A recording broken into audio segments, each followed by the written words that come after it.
Natural solutions don't work because people are married to the chemical side of things. All natural pet products are safe, and they're not. Fleas and ticks are only a summer problem, that they just go away magically when the weather turns cold. Hey, I'm Dr. Ruth Roberts. We're here after small technical delays, and I am super excited because with me today is the lovely and talented Beth Hrnciar. And Beth, I've been saying your name like that because that's how it makes sense in Serbian. Is that actually right? Close enough. It's Hrnciar. But if it's said in Connecticut, if it's said in the United States, it's Hrnciar. But Hrnciar actually sounds a little bit prettier. Yeah. I think I like Hrnciar better, but yeah. There you go. But anyway, so here we are finally after excruciating technical stuff. But the reason we're here is that Beth is one of our holistic pet health coaches. I think you've almost got as many initials after your name as I do now, which is amazing. But they're adding up. For those of you cranking them up. I would love to have DVM after my name, but I gave that up too early. There's pluses and minuses to that. You can play in a whole different field and have a different experience, which is great. But for those of you that don't know Beth, she started her journey with animals over 20 years ago. Though her passion began in early childhood, she became a certified professional trainer to help shelter dogs with behavioral issues become more adoptable, and met her beloved pets Tucker and Aphrodite and started transforming her approach from conventional pet care to holistic methods, including fresh feeding. After building and running a comprehensive pet care facility for 12 years, she sold her share in 21 to focus on positive training and the connection between diet, limited medical interventions, and low-stress living. Her current family includes 2 American Bullies, who you affectionately call your science projects, multiple turtles and tortoises, guinea pig, fish, mice, all with their own special needs that brought them to you. You're fostering when you can, and you work really closely with a local senior dog rescue. All of your experience has taught you a boatload of lessons, and I'm super excited to hear a little bit more about that. So welcome, Beth. Hope all is good. Living life. Living the dream. Yeah, cool. So one of the thing we're going to talk about today is the hidden dangers of ticks and fleas, because with that, we're starting to get into that season where there's more of them starting to pop out. The ticks are starting to move, they're starting to groove, they're starting to do their evil things.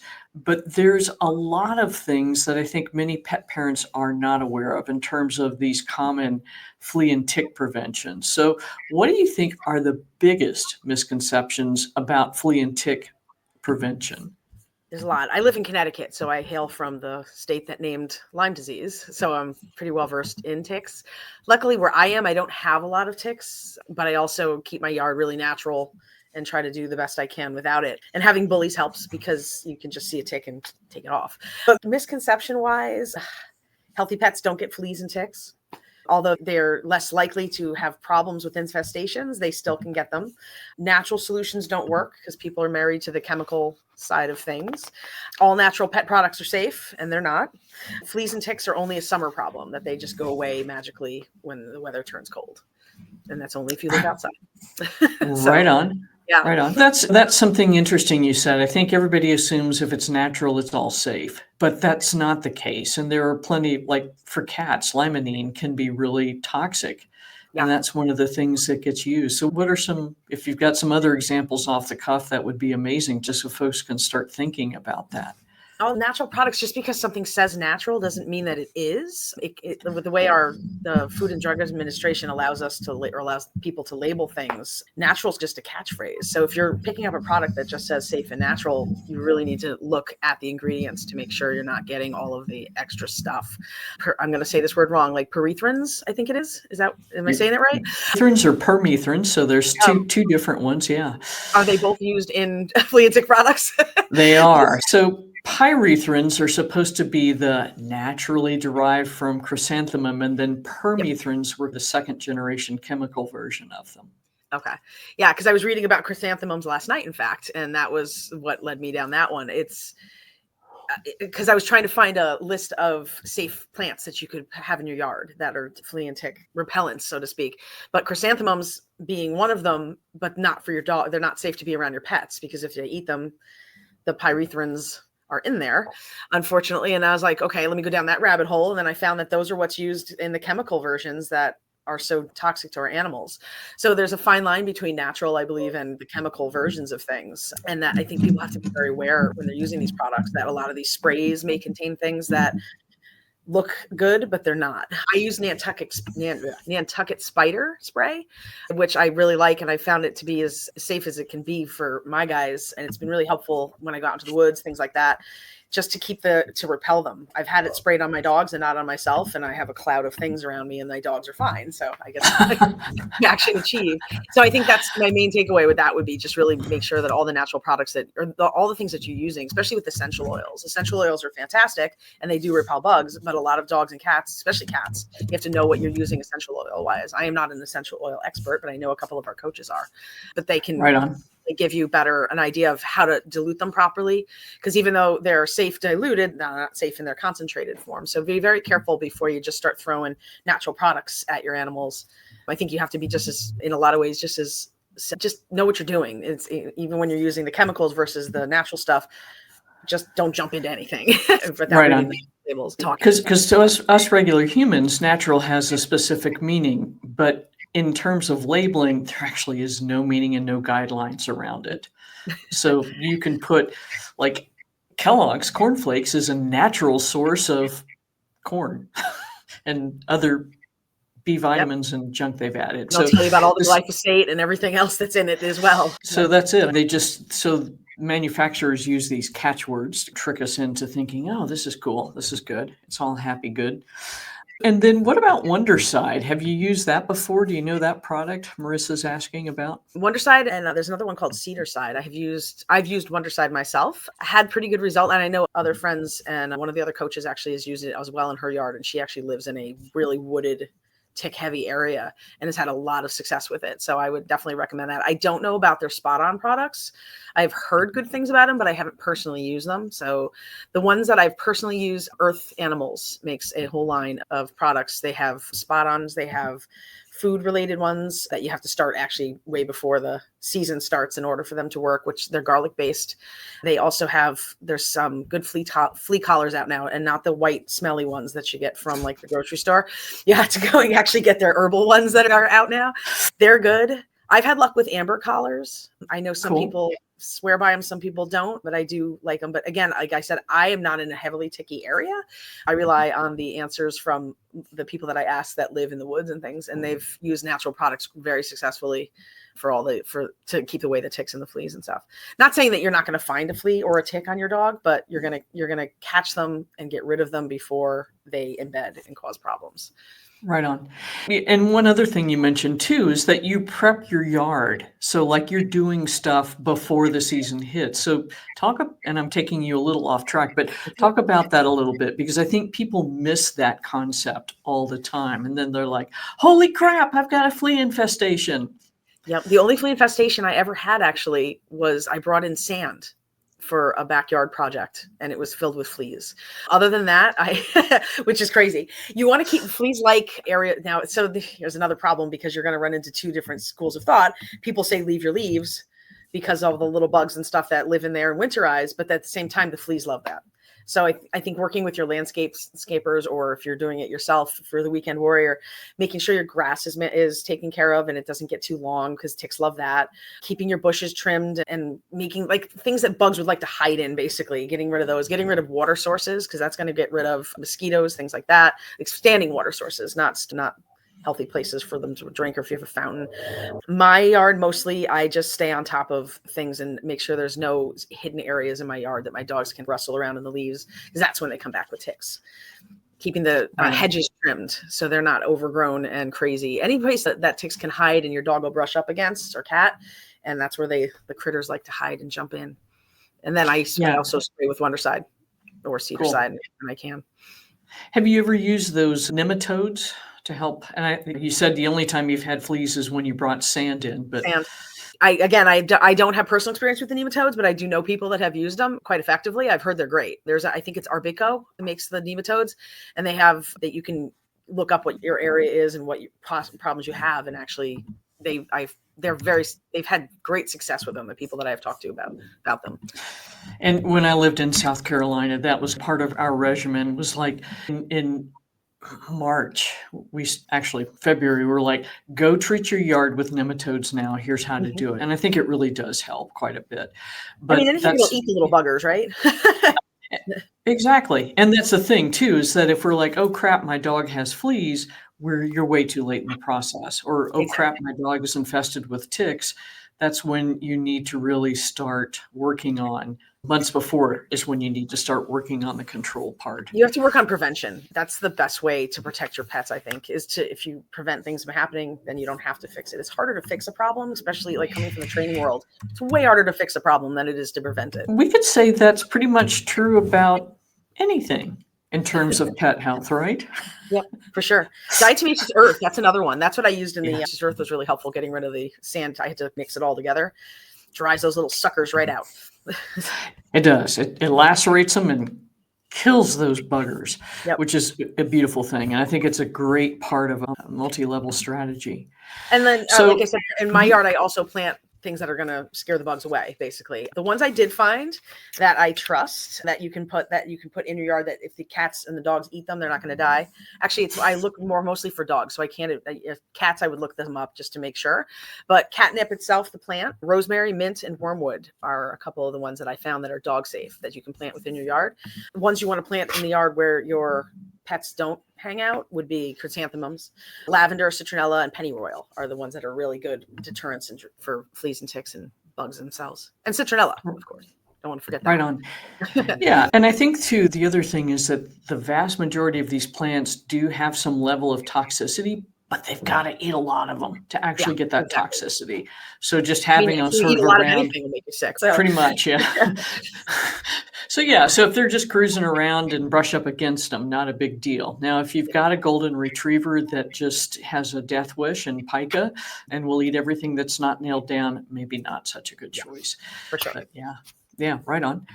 So when we start thinking about, we just mentioned, okay, if plan preventively, then it's not a problem.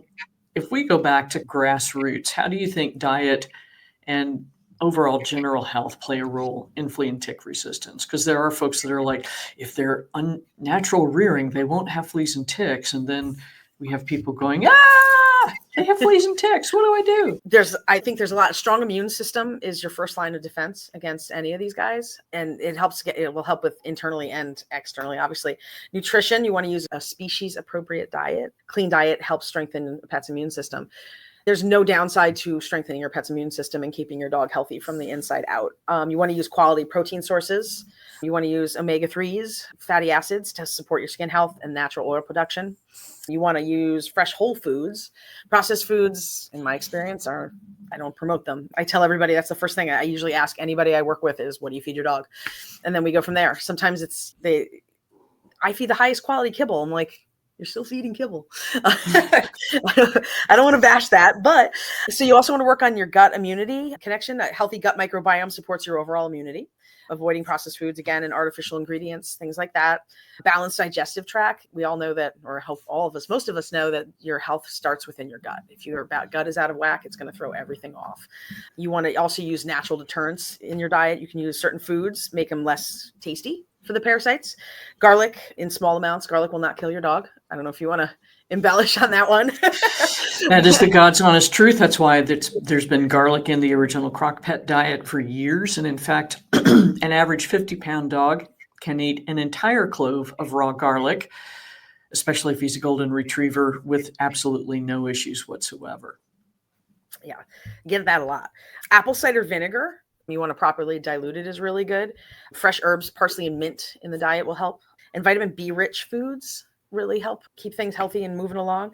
You want to make sure they get regular exercise so their circulation is good and things keep moving around. Stress management is really important. Stressed out dogs are stressed out people, where none of us are when we're stressed out.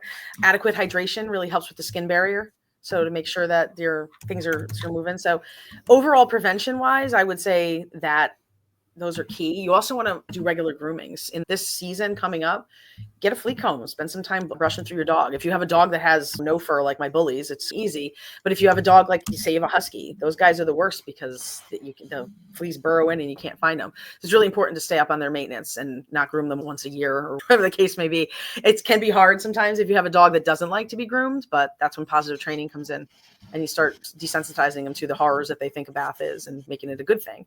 And then again, the same thing, environmental considerations, especially inside. If you have a dog that has had fleas or you just came in from the outside and they lay down, you want to check their bedding. You want to make sure you vacuum regularly. You want to make sure you vacuum your couches, anything your dogs are going to be on or anything that you might come in contact with, because those critters get everywhere. I did find, though, there's a fun little trap thing that you can plug in that draws them in and they stick to it. I don't know if it has a name, but I was like, this is cool. It is. Those have been around literally since the 60s, and they are very cool because it's a little light that they're like, oh, this is cool and groovy, and then like a giant heavy duty tape that they get stuck in and lodged in. I would feel bad doing it to mice, but I don't feel bad doing it to ticks and fleas. Don't make me itch. Exactly. Right on. So that's pretty comprehensive. That's the recipe for general good health as it is. And like you were starting to say, if we're making the immune system work well, then they're better able to resist these guys.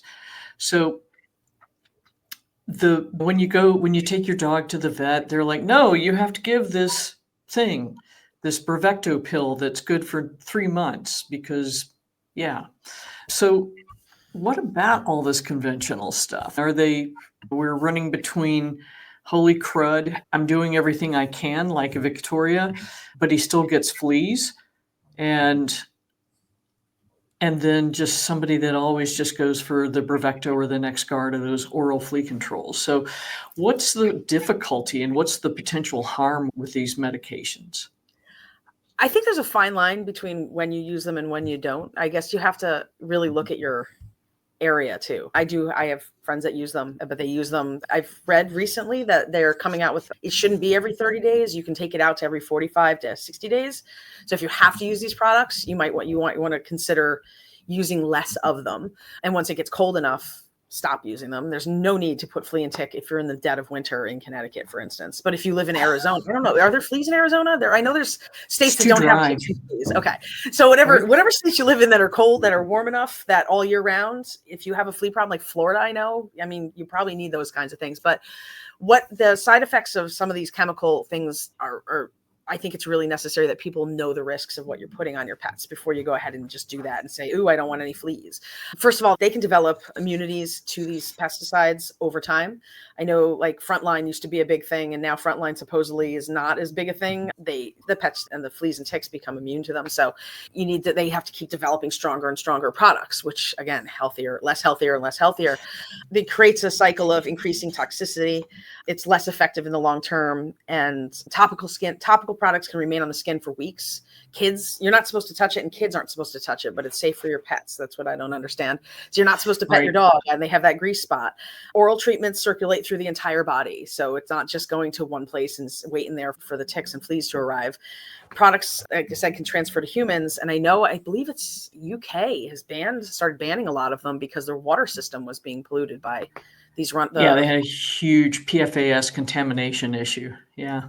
Why wouldn't that be happening here? So there's so many reasons not to rely heavily on the chemicals that I would say, unless you absolutely need them, I wouldn't do it. Right on.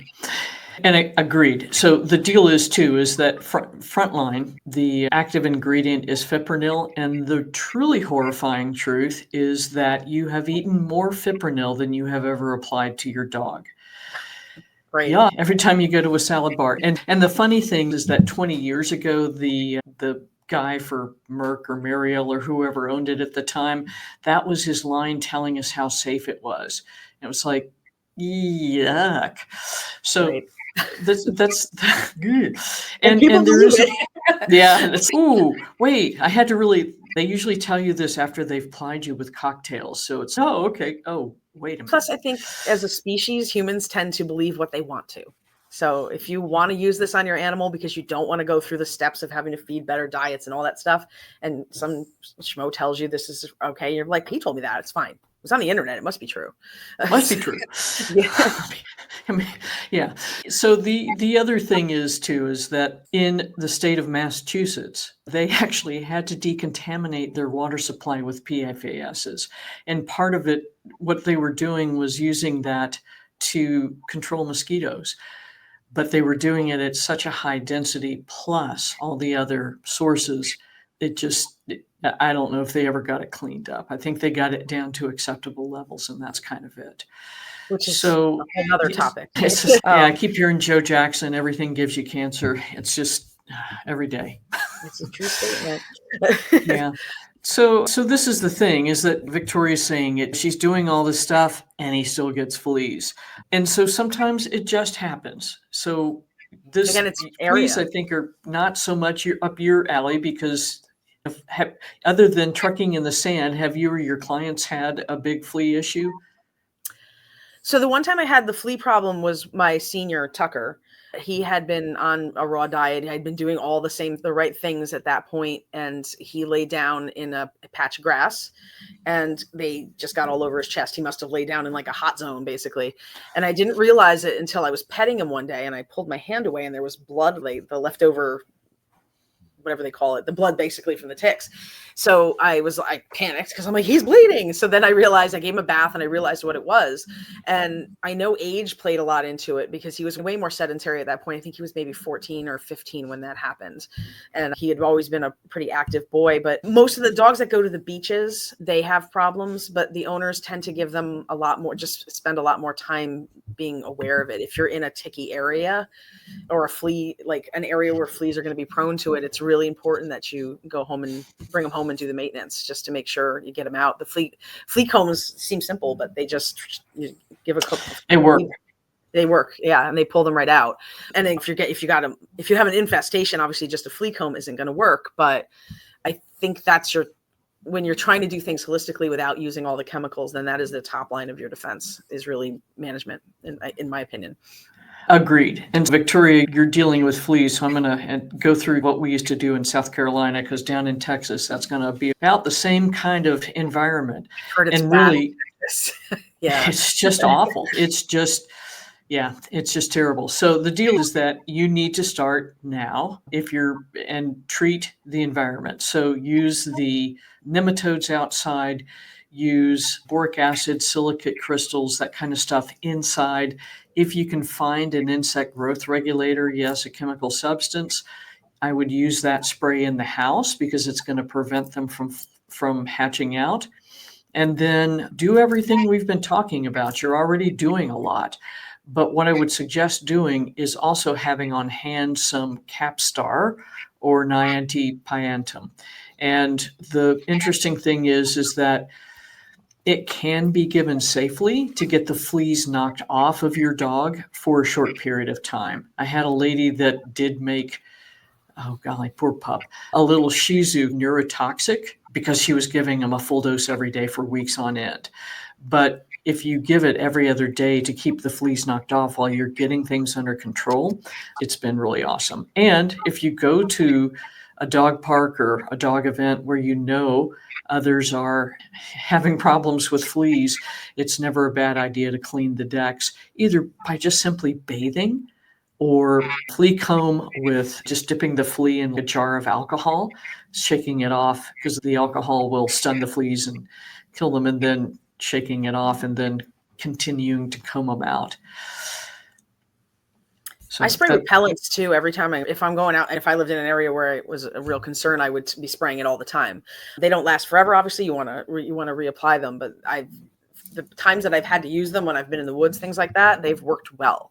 I've maybe gotten 1 or 2 fleas, but the repellents have been a real big part of keeping my dog safe from the fleas. Cool. And I found a link for the Nantucket spider stuff and Wonderside, any of that stuff. If you're going to go do a dog event, use that beforehand. And you do really need to use that at least every 12 to 24 hours for fleas. The other thing, diatomaceous earth. What's your experience been with that, with DE? Love it. That's the few times I've had exposure to the 2 fleas and ticks. That's how I got them out of my house. I used it in the bedding. I used it on my couch. I used it on my rugs. And I just lightly sprinkled it everywhere, left it for a half hour, came back and vacuumed it up, and that seemed to work wonders. Also, you can also do things like to keep them, because they'll come in through screens. If they're small enough, they can get in. They'll hitchhike in on clothes, stuff like that. So cedar bedding deters them. Putting cedar mulch and stuff like that down, as long as your dogs aren't going to eat it. That's the one thing. So the chocolate mulch and the cedar mulch is not the best for munching dogs, but it protects your home from around the outside. Regular vacuuming is huge, because you got to vacuum those little suckers up. So I would do the diatomaceous earth and then wait about half hour and vacuum everything up really good. And then when I thought I'd vacuumed enough, I'd vacuum a little bit more. But when I thought I had fleas in the house, and then just to keep on top of it, I would vacuum once a week at the least to Right keep on. things going. Yeah, and if you've got a lot of carpeting, Flea Busters product worked really well too. And you just, I've never heard of that. they're pretty cool. So fleabusters.com, and I'll see if I can grab a link while we're talking, but it's a mixture of borax and silicate crystals and a couple of other bits and pieces. And if you keep this in the vacuum cleaner, and if you've got a lot of carpeting, just sprinkle it out on the carpeting, rake it in to the carpet, and then also put it like on the sofa behind the cushions or in between the sofa cushions, because the little flea eggs will roll off there. It'll help prevent them from hatching out. And I think, Annette, diatomaceous earth, is a great environmental treatment, but not so good on or in the pet. I know there's a lot of people that are advocates of feeding it on a regular basis, but these are little hard organisms, dead organisms, diatoms, that are going to actually end up lacerating your dog's gut. So I don't like it fed orally. Cool. The life cycle too. People have to be aware that there's life cycles. Just because you've killed off the adult fleas, you might have missed the babies or the larvae. So you have to really make sure that you're constantly on top of it, so you can kill them as they come through. A lot of people don't understand. They think that just because they're not seeing the adults that they're in the clear, and they're not. So just be cautious of that if you're in a heavily tick or flea area. We have more ticks up here than fleas where I'm. Yeah, and that's it. And there you are. Somebody asked the question earlier. Let me see if I can find it. That what's worse, your dog getting Lyme disease or the tick medication? I'd say the medication. I do know dogs that have had Lyme disease and have had some serious complications from it. But I don't know, the risks to prevent something that may or may not ever happen versus knowing that you're poisoning your dog. I don't know. In my opinion, I'd rather the risk, especially living in Connecticut. It's a tough call. And the thing that's interesting is that there is a lot of vets that, your dog tests positive. Even though your dog has had the Lyme vaccine, we're still going to test for it because it may not prevent. So I think overall, tick control is the best way to go, and being really aggressive about it. The only way to, even the pesticide versions are not going to be fully 100% protective either. So it's a tough one. I also heard that there's a big percentage of us that are probably running around with Lyme disease and don't know it because our body has fought it off or is keeping it under control. So that's a little scary, thinking that we all probably have it. I've never personally had it, and I know people that have had it themselves, like they had the big bullseye and all that. But again, living where I live, you're exposed to it all the time. So do we treat something that we're exposed to that we're not showing symptoms for? I don't think we should, but.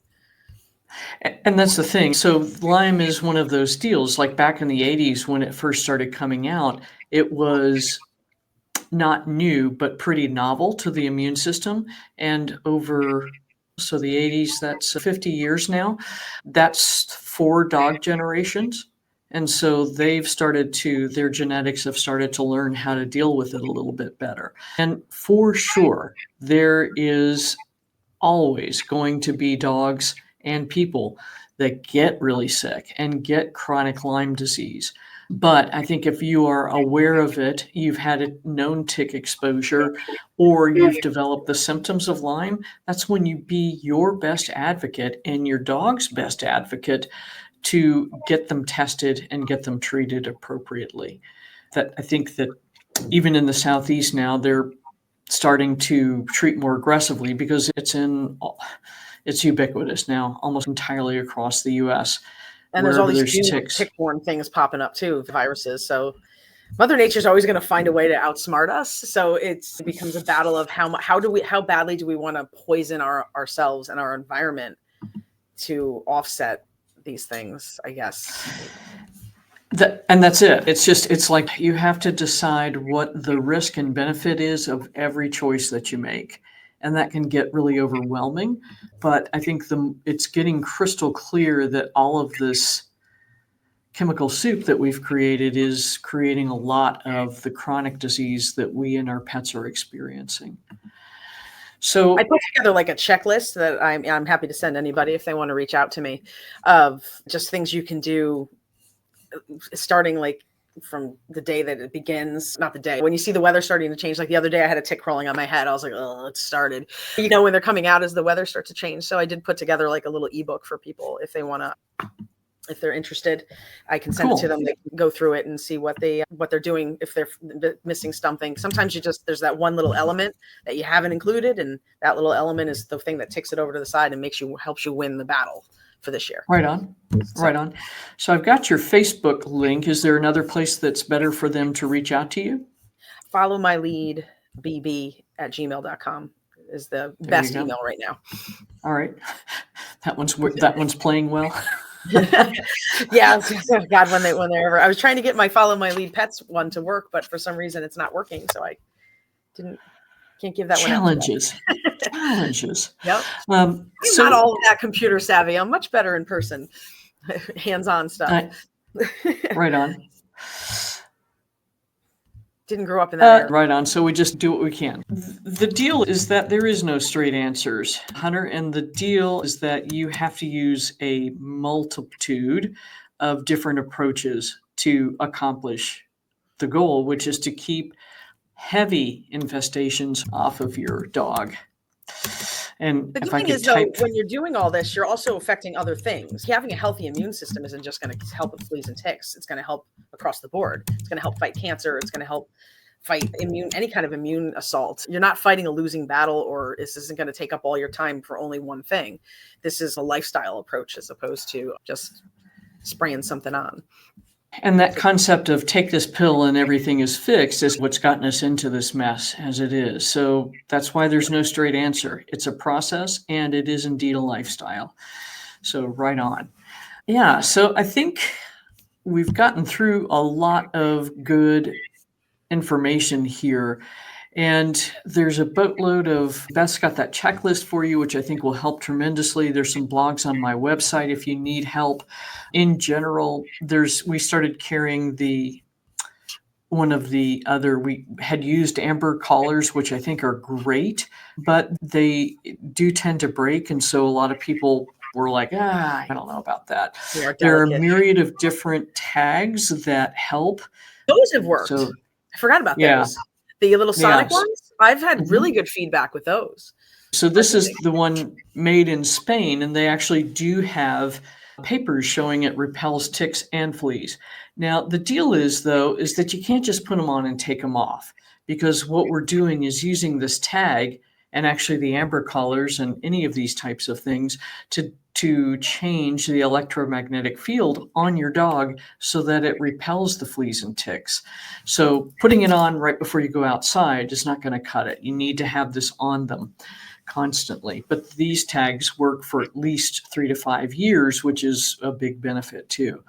So even with the chemical collars, they take at least 1 to 2 weeks to ramp up to work. So now sorry to interrupt you. The Seresto collar. I don't know if that's good or bad at this point. So the deal is, and I used to use those in practice because they worked really well. And so for my clients that lived in South Carolina in the winter and then went back to the Northeast in the summer, they were like, oh my God, this is amazing.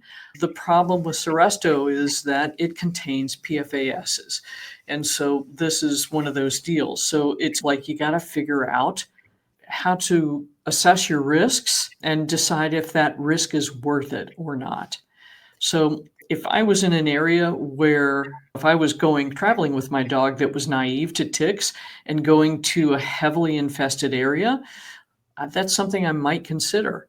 I might consider some of the topicals. But before that, yeah, that's it. I would do all of the preventive things. And little Hio is old and a little bit frail, but she's getting there. So, so far we've been able to dodge ticks in all over Europe because the difficulty here is leishmaniasis, which is endemic in this area, and that is not fun. Mm.